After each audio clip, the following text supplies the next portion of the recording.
서브 이슈입니다. 달러 패권에 도전하면 금융위기 온다. 서양에는 베스트팔렌 조약으로 인한 국제 균형을 이상적으로 보고 있습니다. 베스트팔렌 조약이란 유럽의 30년 전쟁을 종식시킨 조약인데요. 1648년 10월 24일 독일의 민스터에서 서명을 했습니다. 30년 전쟁은 프랑스, 스페인, 스웨덴, 신성 로마 제국을 포함한 많은 유럽 열강들이 연루된 전쟁이었습니다.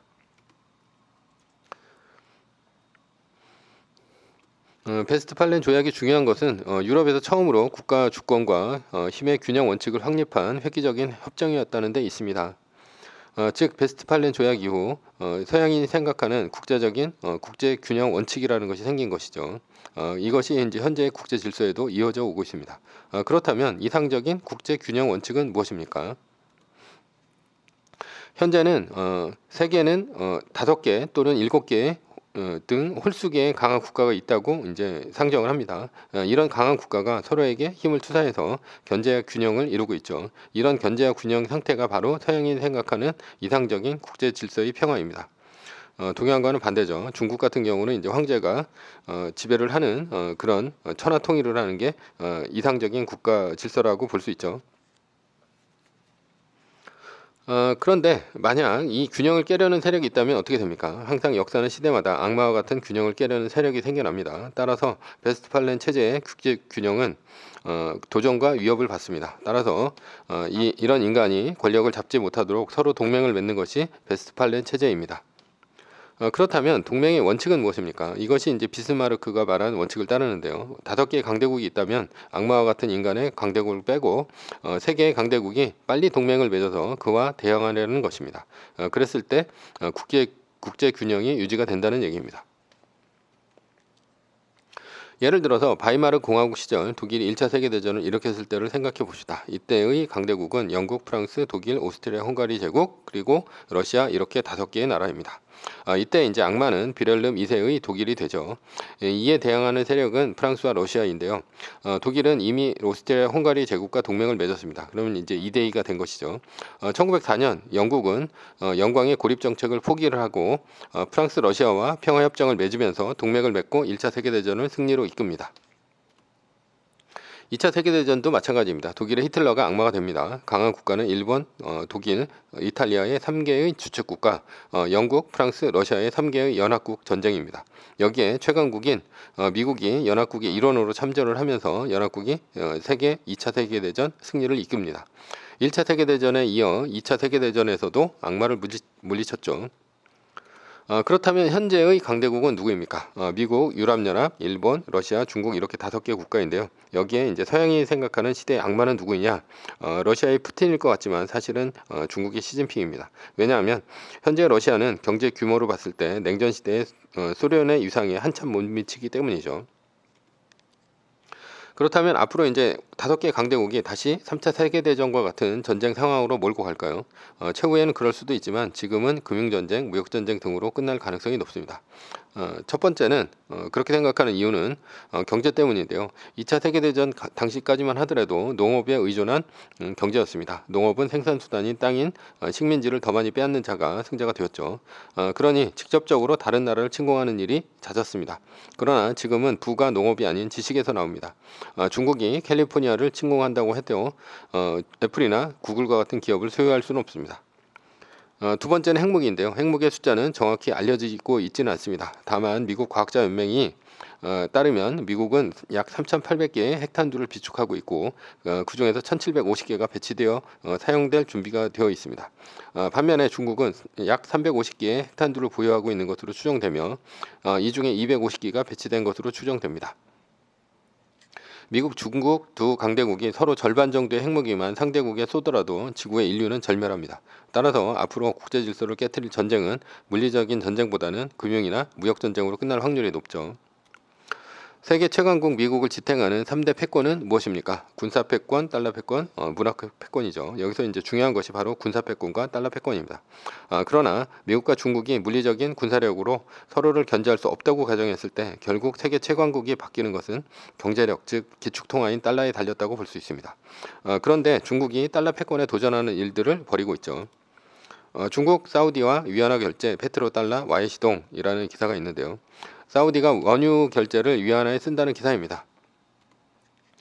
달러의 가치는 어디서 나옵니까? 페트로달러에서 나옵니다. 세계는 현재 석유 에너지로 돌아가고 있습니다. 따라서 석유를 사려면 반드시 달러가 필요한데요. 이런 시스템을 바로 페트로달러 시스템이라고 합니다. 그런데 중국과 사우디가 페트로달러 시스템에 균열을 가하고 있습니다. 중국 미국 국채 보유량 3개월 연속 감소, 13년 만에 최저 보유량 기록이라는 기사가 있는데요. 게다가 중국은 2022년 11월 기준 8,700억 달러로 미국채를 줄이고 있는 중입니다. 이렇게 중국이 미국의 국채를 줄이는 이유는 러시아의 우크라이나 침공 때문인데요. 러시아는 우크라이나를 침공하고 러시아가 갖고 있던 미국 국채가 동결되었고, 게다가 달러 결제망인 스위프트망에서 퇴출되었습니다. 중국이 가지고 있던 미국 국채가 갑자기 동결될 수도 있고요. 스위프트망에서도 배제가 된다면 어떻게 됩니까? 중국은 식량 수입이 중단이 되고 에너지가 끊기면서 중국 내에서 아사자가 속출할 것입니다. 따라서 중국은 에너지인 수입원을 위안화로 할 수 있도록 만들고, 그리고 달러 이외의 통화로 식량을 수입할 수 있도록 만들어야 합니다. 이외에도 미국이 금리를 올리는 와중에 오히려 미국의 국채를 팔아서 미국에 부담이 되도록 만들고 있는 것도 하나의 이유입니다. 그렇다면 중국은 왜 이런 고민을 할까요? 중국의 대만 침공 때문입니다. 중국이 만약 러시아의 우크라이나 침공처럼 대만을 침공한다면 러시아처럼 미국에 의해 고립당할 가능성이 큽니다. 2차 세계대전 당시 일본이 중일전쟁을 일으키는 와중에 인도차이나 반도에 쳐들어간 이유도 바로 미국이 일본에 대주던 석유를 끊었기 때문이죠. 당시 인도네시아는 네덜란드의 쉘이 석유를 캐고 있었죠.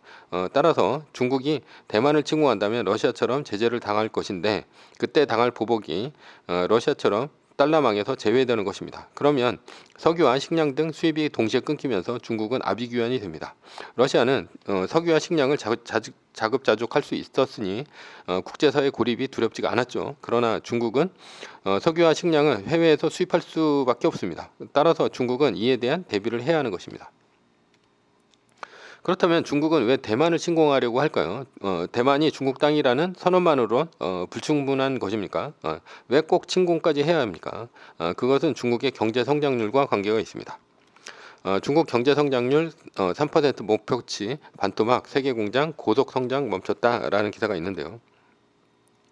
중국은 몇 해 전까지만 하더라도 두 자릿수 성장이 우습던 나라였습니다. 그러나 경제 성장률이 최근에는 툭 떨어지고 있습니다. 목표치가 5.5%였는데요. 2022년 3.0%까지 떨어졌습니다. 이것이 세계 경제 성장률이 3.0%인데 중국과 같은 수치이죠. 그렇다면 중국이 경제 성장률과 대만 침공과의 관계는 어떤 관계입니까? 중국의 공산당은 일당 독재를 하고 있습니다. 일당 독재의 이유는 선불원 때문인데요. 선불원이란 1985년경서부터 덩샤오핑이 주장한 개혁 개방의 기본 원칙입니다. 뜻부터 얘기하자면 먼저 부자가 되자 이런 뜻인데, 정치 체제야 나중 문제고 일단은 공산당이 잘 먹고 잘 살게 해주겠다라는 것입니다. 그래서 부자가 되고 나서 정치 체제를 생각하는 것이라는 의미이기도 하죠. 지금까지는 중국 공산당이 잘해왔습니다. 유례없는 경제 성장을 했고요. 세계 2위의 경제력도 갖췄습니다. 그러나 이제 중국은 중진국 함정에 빠질 수도 있습니다. 게다가 공산당이 말하던 경제 성장이 더 이상 없다면 굳이 공산당이 집권해야 할 의무도 없어집니다. 제2의 천안문 사태가 일어날 수도 있다는 얘기죠. 따라서 경제 성장률이 중국의 공산당 집권의 이유인 셈입니다. 그런데 만약 경제 성장이 떨어진다면 중국 공산당은 어떻게 내부의 불만을 잠재울 것입니까? 만약 지난 천안문 사태처럼 무력 진압을 한다면 미국은 중국의 경제 제재를 가할 명분을 찾게 됩니다. 중국의 공산당은 결국 이렇게 죽나 저렇게 죽나 마찬가지인 상황이 닥치게 됩니다. 따라서 중국은 대만을 침공하려는 결정을 할 수도 있습니다. 내부의 불만을 외부로 돌리는 것이죠.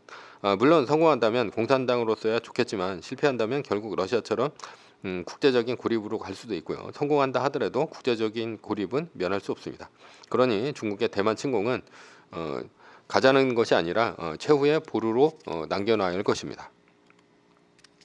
그렇다면 중국의 가장 시급한 문제는 무엇이냐? 대만 침공을 안 하고 그것은 중진국 함정에 빠지지 않고 선진국으로 도약하는 것입니다. 그러기 위해서는 필요한 것이 바로 반도체와 전기차인데요. 세탁기, 냉장고, TV, 스마트폰 등 아무리 커다란 가전제품을 중국이 만들어 팔아도 결국 이익은 첨단 반도체에서 나옵니다. 이외에도 AI, 양자 컴퓨터 등 중국을 선진국으로 만들어줄 기술에도 반도체가 반드시 들어갑니다. 반도체는 또한 미사일, 인공위성, GPS 등과 같은 군사 기술에도 들어가죠. 마찬가지로 중국은 기존의 엔진 자동차에서는 승부를 볼 수 없으니 새로운 시장이 열리는 친환경 자동차로 승부를 봐야 합니다. 중국이 만약 선진국으로 도약만 한다면 중국의 공산당은 영원히 집권이 가능합니다. 그래서 미국은 중국의 반도체와 배터리 개발을 막고자 칩스법과 IRA법을 만들어서 중국을 견제하고 있습니다. 미국의 견제에 막혀 중국이 중진국 함정에 빠져준다면 중국은 내부의 균열로 무너질 것이고요. 동남아 국가처럼 영원히 조립공장 수준에서 머물게 됩니다. 그래서 중국은 선제적으로 미국의 패권인 달러 패권에 균열을 가하고 있는 중이죠. 중국 은행들 러시아 제재 이후 CIPS 위안화 국제 결제 시스템 접속 급증이라는 이제 기사가 있는데요. 중국은 러시아 스위프트방 제재 이후 중국의 CIPS로 인해서 석유를 사오고 있습니다. 사우디도 끌어들이고 있죠. 그렇다고 미국이 사우디를 제재할 수는 없습니다. 섣불리 미국이 사우디를 제재했다가 오히려 사우디가 중국으로 기울면 중국만 도와주는 꼴이 됩니다. 중국, 브라질 달러 배제해야 한다. 양국 통화 결제 합의라는 기사가 있는데요. CIPS를 통해서 중국과 브라질이 위안화 해화라를 직접 결제 수단으로 사용하기로 합의했습니다. 브라질은 중국에 대두를 수주를 합니다. 대두는 이제 간장이나 뭐 기름 같은 것도 만들지만 중국의 돼지 사료도 쓰이고 있습니다. 따라서 미국의 경제 제재 시 브라질과의 합의를 통해서 미국의 경제 제재를 우회하려고 하고 있는 중이죠. 중국은 생존과 직결된 에너지 그리고 식량 문제를 풀려고 하는 중입니다. 이제 베스트팔렌 국제 질서에 의해서 정리를 한번 해봅시다. 현재 5개의 강대국이 있습니다. 미국, 중국, 유럽연합, 일본, 러시아죠. 미국과 중국이 대립하고 있고 서양의 시각에서 보면 중국의 시진핑과 공산당은 악인입니다. 따라서 시진핑과 공산당은 제거해야 될 대상이고요. 중국과 러시아가 한 편을 먹는다면 미국은 유럽연합, 일본과 편을 먹고 중국을 고립시키려고 할 것입니다. 지금 현재는 물리적인 전쟁은 힘들고 금융전쟁, 무역전쟁을 통해서 승부를 봐야 합니다. 중국은 달러 패권에 균열을 가하고 있는 중이고 미국은 중국의 선진국 진입을 막고 중진국 함정에 빠뜨리려고 하는 중입니다. 여기에 핵심은 미국의 달러 패권입니다. 미국은 중국의 달러 패권 움직임에 당하고만 있을 것인가? 라는 것이죠. 그렇다면 달러의 가치가 높아질 때는 언제인가를 알아야 합니다. 바로 디폴트죠.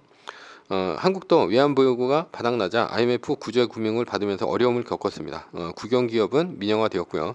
은행 등 국가기관산업 등은 외국의 헤지펀드한테 팔려나갔습니다. 그래서 한국은 이후에 수출로 벌어들인 달러로 외환보유고를 약 4,400억 달러까지 늘려놓았습니다. 이후 한국은 달러를 직접적으로 모으는 달러 보유 트라우마가 생겼죠. 미국의 달러 패권에 중국이 균열을 내면 미국은 국제적으로 달러가 필요하게 합니다. 한국이 1997년에 당한 것처럼 말이죠. 미국은 저금리에 양적 완화를 통해 달러를 무제한으로 풉니다. 그리고 이제 뭐 일본 같은 경우도 디플레이션에 빠져서 그때 당시에 이제 저금리로 그 엔화를 이제 엄청나게 풀었죠. 한국은 엔화 자산을 빌려서 고금리로 동남아 국가에 빌려줍니다. 글로벌 헤지펀드가 태국 등 동남아 국가의 환율 공격으로 디폴트가 나게 만들죠. 일본, 미국은 단기로 빌려준 엔화 달러를 회수를 합니다. 한국이 동남아에 장기로 빌려준 달러는 디폴트를 나가나 아니면 기간이 남았고요. 단기 차입금인 달러나 엔화는 다시 돌려줄 수밖에 없기 때문에 결국은 외환보유고가 모자라서 IMF 구제금융 신청을 하게 됩니다. 미국은 2008년 금융위기와 2020년 코로나 위기로 최소 7조 달러 이상의 엄청난 달러 유동성을 제로금리로 풀었습니다. 2022년 인플레이션으로 미국의 연준은 금리를 올리며 달러 유동성을 흡수하고 있는 중이죠. 세계의 주식시장, 부동산 시장은 달러 유동성 축소에 가격이 30%가량 빠지면서 고통받고 있습니다. 미국은 2008년 금융위기를 통해 주택시장은 고정금리로 바꾸어 놓았기 때문에 연준의 금리 인상이 두렵지가 않죠. 그래서 이제 미국의 주택시장은 아직은 견고합니다. 그러나 미국은 의도치 않은 은행 부도와 변동금리 조건의 상업용 부동산 위기가 터지기 일보 직전이죠. 물론 위기는 중국의 1대1로 국가들에게서도 터질 수가 있고 중국 자신이나 아니면 유럽 국가에게서도 터질 수가 있습니다.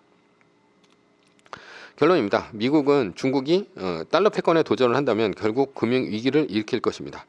시장에서 달러는 부족할 것이고요. 그로 인해서 디폴트가 나는 나라들도 생겨날 것입니다. 달러 가치도 당연히 올라가겠죠. 따라서 투자자라면 반드시 달러 자산에 투자해야 합니다.